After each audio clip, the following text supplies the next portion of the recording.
From the very first punch, Sifu is utterly uncompromising in its design.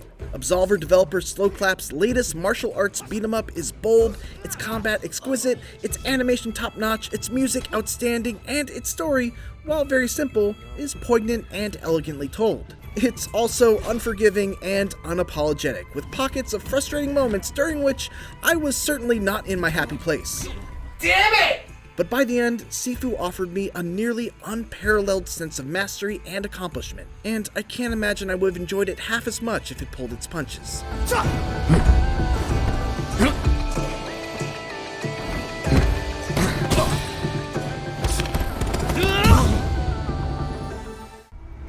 Sifu begins, as so many revenge-fueled martial arts stories do, with a murder. Your father and martial arts master is killed right before your eyes in what is quite simply one of the best prologue chapters I've played in recent memory. 8 years later, you set off on a journey to kill each of the 5 people involved.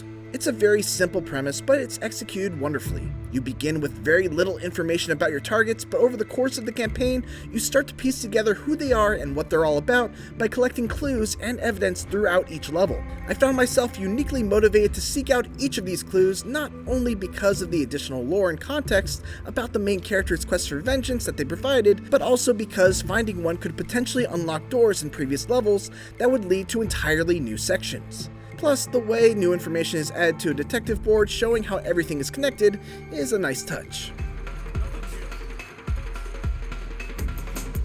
Sifu's martial arts combat is among the best I've ever played, plain and simple. The camera does sometimes get squished in the corner and makes it hard to see what's coming, but apart from that, it's hard to find many faults. I can't say enough good things about how smooth the animation is, how every hit lands with bone-crunching impact, and how every single counter looks natural no matter what angle an attack comes from or what type of strike is thrown. And that's just talking on a purely surface level. Mechanically, it's just as impressive. There's a light attack, a heavy attack, a guard button for blocks, parries, and sways, a button to vault over objects, a button to pick up weapons, a button to throw weapons, and a button to enter a focus mode for a variety of unblockable attacks tied to your focus meter. While the hand-to-hand fisticuffs are great, Sifu really sets itself apart from other beat-em-ups through its use of environmental combat. Stunned enemies can be thrown downstairs, through barricades, and even over railings for instant kills. Alright then. Weapons can be kicked up directly from the ground into a thug's face, and there are all sorts of contextual takedowns that seamlessly incorporate your surroundings into their animations. More than just being really freaking cool, it all offers a strategic advantage as well. This fight right here seemed impossible to make it through unscathed, but once I did some scouting of the environment, I was able to lure enemies up here and just toss them off the edge. Sifu is full of moments like these that reward thinking about combat in ways beyond just punch, block, and dodge. But more than anything, it's the defensive options that really make Sifu sing. Much like in Sekiro Shadows Die Twice, there's a structure meter that governs the guards of both you and your enemies. If you block too many hits, the structure meter will break, and you'll be in for a bad time. To avoid that, you can hold the block button and move the stick up or down to sway out of the way of either high or low attacks. You can also attempt to parry an attack by tapping the block button right when it's about to hit. Each defensive technique has its own use. Blocks require zero timing and will keep you from taking too much damage at the cost of your structure meter. Sways will restore your structure meter and are especially effective at the end of an enemy's combo string, but run the risk of being mistimed or swaying in the wrong direction. And parries will halt an opponent's combo dead in its tracks, giving you an opportunity to counterattack, but have incredibly strict timing. It's great that the enemy AI in Sifu is aggressive enough to really force you to master these deep defensive mechanics. They do not just hang around and wait for their turn. They will leap in, attempt to surround you, toss bottles, leap over bar counters and smash you with an axe kick, and just generally put up a very tough fight across all levels. Slowclap finds this really nice balance where the enemies are just predictable enough where you can learn to recognize certain combos coming your way and plan a defense off that first hit, but there's also just enough variation in their attack patterns where you could be caught off guard if you lose focus.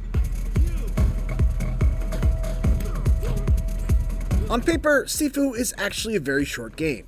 Its 5 levels can be completed in just a handful of hours, even right from the first time you start a new save file. I would be very impressed if you actually managed to pull that feat off on your first playthrough. It took me about 10 hours to reach the end for the first time, but it isn't impossible. More than likely, you'll die along your quest, and the way Sifu handles death is truly unique. With the help of a magical talisman, you'll be able to revive right from where you keeled over and continue fighting, but you'll age up by however many years your current death counter is at. So while your first few deaths may only age you up by 1, 2, or 3 years, if you continue dying to the same enemy or boss, you'll quickly find yourself aging by 5, 6, 7 years or more each time you go down. The only way to decrease it is to defeat some specific and tough enemies, which naturally poses its own risks of making it go higher in the process. The aging isn't just for show either. Every time you age 10 years, your maximum health will shrink, but you'll deal a little more damage, as your body becomes more frail but your skills and experience become sharper. Once you hit your 70s, the magic of your talisman will run out, and the next time you die, it's game over. Here's where things get tricky though. You can restart a level and try again, but you'll maintain the skills, age, and death counter of your best playthrough of the previous level. So if I barely scrape by against the boss of the second level at age 65, every time I restart the third level, I will be 65 years old and only have 2 lives for the rest of the campaign, unless I dramatically manage to reduce my death counter, which is not easy to do. Obviously not an ideal scenario. Basically what that means is it's not enough to just beat a level. You need to beat the level and have enough of a lifespan left over so that you can realistically tackle everything after it. This is the one pain point in Sifu's design. Similar to a roguelike, it demands that you replay levels repeatedly until you're able to basically master them. But unlike a roguelike, there's no procedural level generation or randomized loot to alleviate some of the repetition involved with playing the same levels over and over again. You always have the same weapons, the same enemies, and the same bosses to contend with. Now that isn't to say that I would have preferred procedural levels, because Sifu's handcrafted ones are bursting at the seams with creativity and style. However, the emphasis on repeated playthroughs feels at odds with how static everything is, resulting in some tiring repetition. Mercifully, there are shortcuts that you can unlock on subsequent playthroughs, so you'll rarely ever have to play an entire level over again. In one particular stage, you're able to pretty much just beeline straight to the boss once you fought her for the first time. But in other cases, like the second level in particular, you'll still have to play through 10 to 20 minutes before you even get a chance to attempt the boss again. I know that all sounds bad, and surely it was a substantial hump that I needed to clear. But once I did, I truly fell in love with the masterful combat and moment-to-moment gameplay of Sifu. Not to mention the excellent dynamic soundtrack, the cool ways it uses ambient noises from the controller's speakers, and its gorgeous watercolor art style.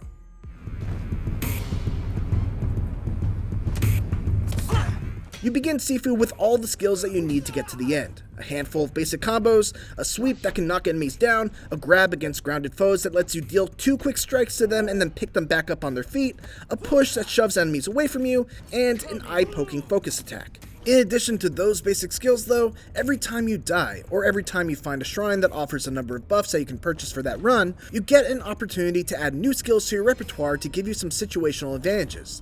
That includes options like the ability to catch incoming projectiles, a counterattack that can be used while you're on the ground, or a ducking strike that lets you slip under a high attack to punch an enemy straight in the crotch. The catch is that when it's game over, all of your skills reset to 0. There is some roguelite style persistent progression though, in that you can make a skill a permanent fixture on your loadout once you've bought it a total of 6 times. So you need to make a choice on any given run about whether you want to spend your points doubling down on a skill that you really want for future playthroughs, or spread your experience around to give you the best possible chance on that particular run.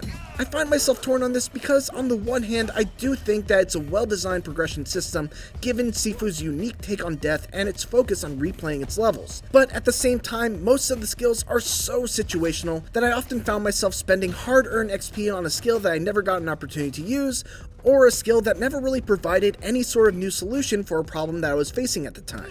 Having that duck and groin punch move is cool, but it feels redundant when I can already duck under attacks and counterattack to stun an enemy. There are a handful of exceptions, but many other skills follow suit in that they're cool attacks that aren't really any more useful than your core set of abilities.